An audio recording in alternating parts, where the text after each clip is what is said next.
Welcome back to Mojo Adventures.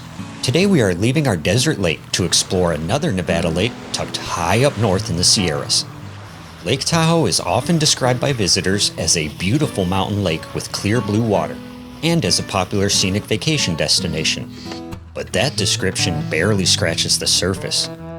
Beneath this clear water lies one of the deepest lakes in North America, carved by ancient forces, surrounded by stories of survival, wealth, and near destruction. Today we're exploring Lake Tahoe, not just for what's on the surface, but for the hidden history that still lives on.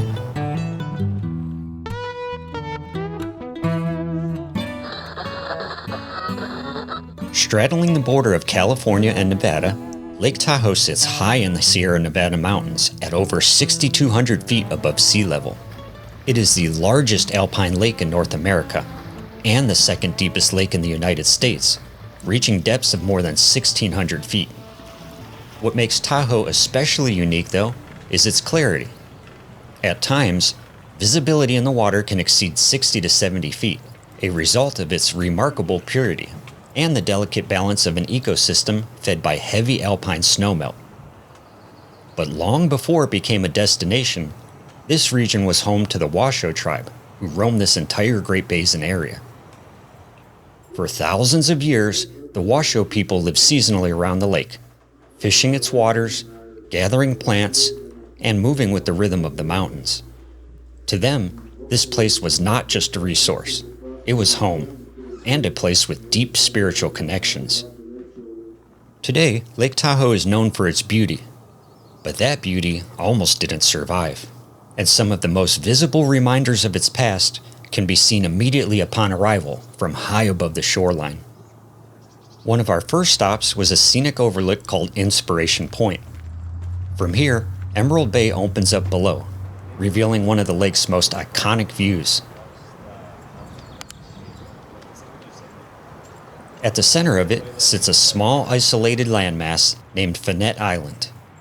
This is the only island in all of Lake Tahoe, and today it is a popular place for recreation on the water. But this quiet piece of rock holds one of the lake's more unusual stories. In the early 1900s, a man named Captain Richard Barter made this island his home. Originally an English sailor, he lived here alone, rowing supplies across the cold waters, building a small shelter, and spending years in near isolation. Barter was known to row all the way to Tahoe City to visit the saloons, and one such trip in 1870 nearly cost his life. On that fateful night, his small dinghy capsized in a sudden winter storm. The 65-year-old sailor tied himself to the flotsam and rowed it out until coming ashore.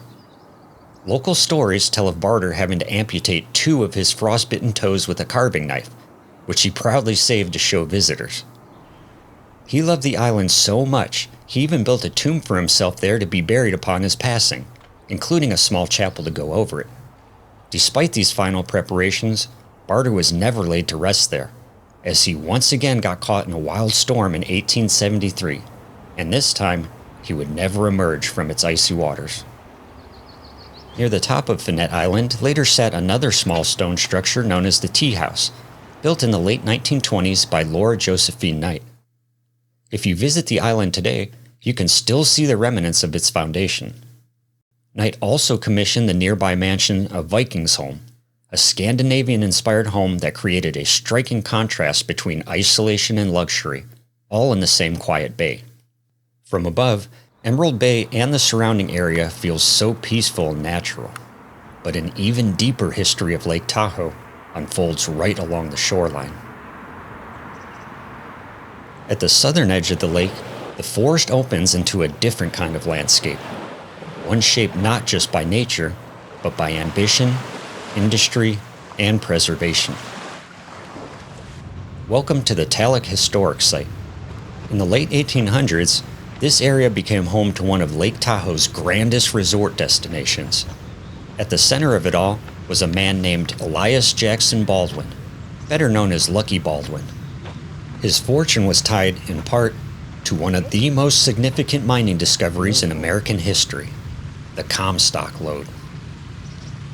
The wealth generated from Nevada's silver boom transformed this region, bringing development, tourism, and unprecedented demand for resources, and that demand included massive amounts of prime Tahoe timber. During the height of the mining era, vast sections of the Lake Tahoe basin were stripped of their forests. Trees were cut down by the millions, used to support the underground mines, fuel mills, and feed the rapid expansion of the West. But this wood wasn't just used in general construction.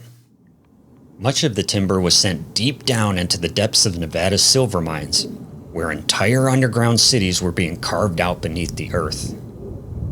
To keep those tunnels from collapsing, miners relied on an innovation known as square-set timbering. Pioneered during the Comstock Lode, this method used interlocking wooden beams stacked in a rigid, cube-like framework, strong enough to hold back unstable ground hundreds of feet below the surface. And much of that wood came directly from these forests that you see surrounding Lake Tahoe. But the timber served another critical purpose. Once the ore was brought to the surface, it still had to be processed. Massive amounts of wood were packed into large kilns, often shaped like beehives, and burned down into charcoal. The ones pictured here are from the Ward District in Nevada, which we'll cover in an upcoming video, though sometimes primitive, less efficient ground pits were also used. Through this heavy demand for charcoal and timbering, entire areas around Tahoe were transformed from forest to fuel, with the charcoal firing furnaces that would extract gold and silver from raw ore, and the timbering used in square set as miners pushed deeper and deeper into the earth. In some areas, nothing much remained afterwards but stumps and mulch. What we see today is not untouched wilderness. It is a forest that is slowly growing back. Inside the Baldwin Museum, many remnants of that entire era are still preserved. Just off the Great Room, which is now the lobby, you can walk through the original kitchen with many of its original fixtures on display.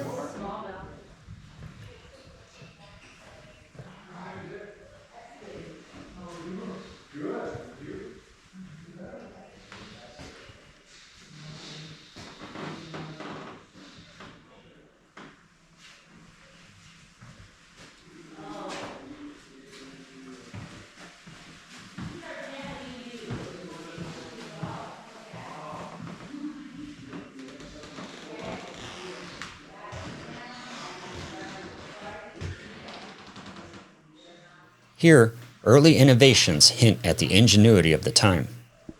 One of these was an icebox powered by hydroelectric power from nearby Fallen Leaf Lake.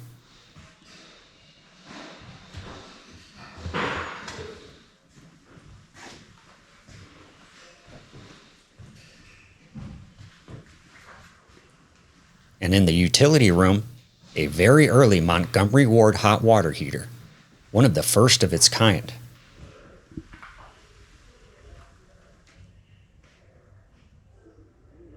On the opposite side of the lobby, an exhibit room is dedicated to the Washoe people, who remind us of a much longer history in the area, one that predates the boom entirely. Displays tell of their traditional stories surrounding the lake, and countless sacrifices made as this land was slowly succeeded to the growth and prosperity of its new inhabitants. In the end, a claim was officially paid out to the Washoe tribe for the lands, totaling around just $2.24 per acre.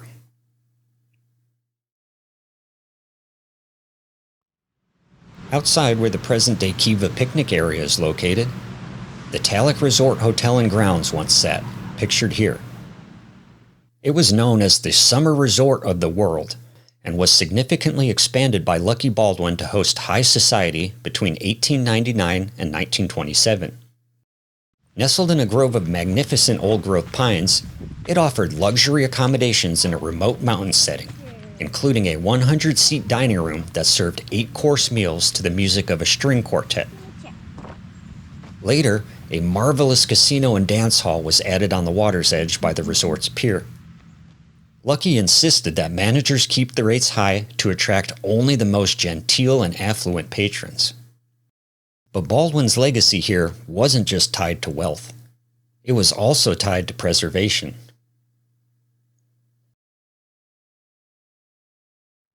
Concerned by the destruction surrounding the lake, much of which he profited off of, he later described his intention to protect this land, most certainly in reference to the logging activities centered around the Comstock Lode. On a huge log preserved from a felled tree that measured some 306 years old, Lucky's inscription reads, "My land acquisition will save this vast forest from the beauty-destroying axe of the woodsman, so that the magnificent pines and cedars may be admired by generations to come." Because of that decision, this stretch of shoreline remains just as beautiful as much of it was over a century ago. Walking around the Baldwin Gardens and among these old towering trees, we are most certainly grateful for that. Around the reaches of the estate grounds, you can still see the layers of daily life that took place over a century ago.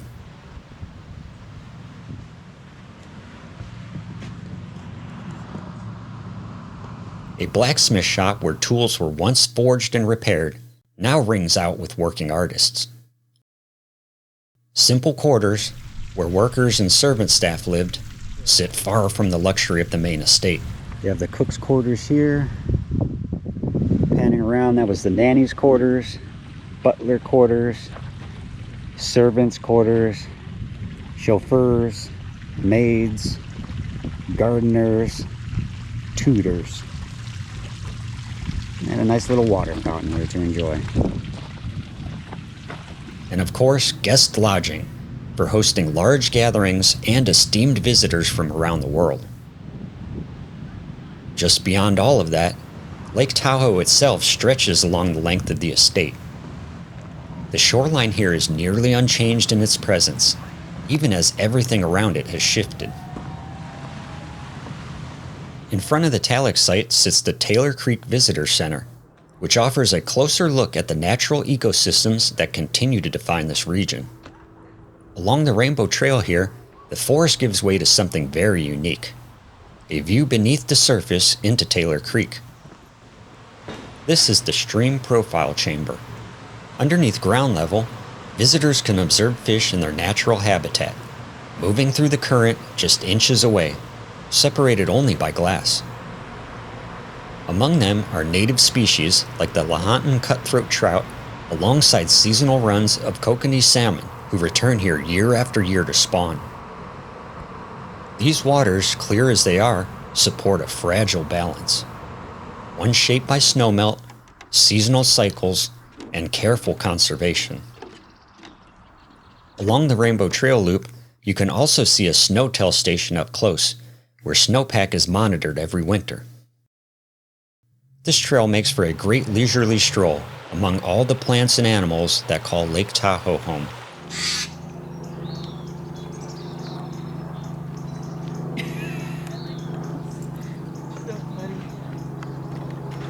As our full day of history and exploration comes to an end, the light over Lake Tahoe begins to shift. We headed down to Regan Beach, where the shoreline greets the more traditional vacation goers, and many folks come to enjoy the last pieces of the day. Looking out over the beautiful glassy lake, it's easy to focus only on the views like this. But behind it is a much deeper story, one of natural forces, human ambition, loss, and preservation. And this is only a small part of it, because beyond these shores, the history of the Sierra Nevada and the rise of the American West continues to unfold, and we're just getting started uncovering it all. Thanks for joining us on this adventure, and stay tuned as we follow the stories of boom and bust throughout this area, from popular gold rush towns to lesser-known discoveries and the towns that sprang up with them. Until next time, stay hydrated, stay happy out there, and we'll see you down that dusty trail.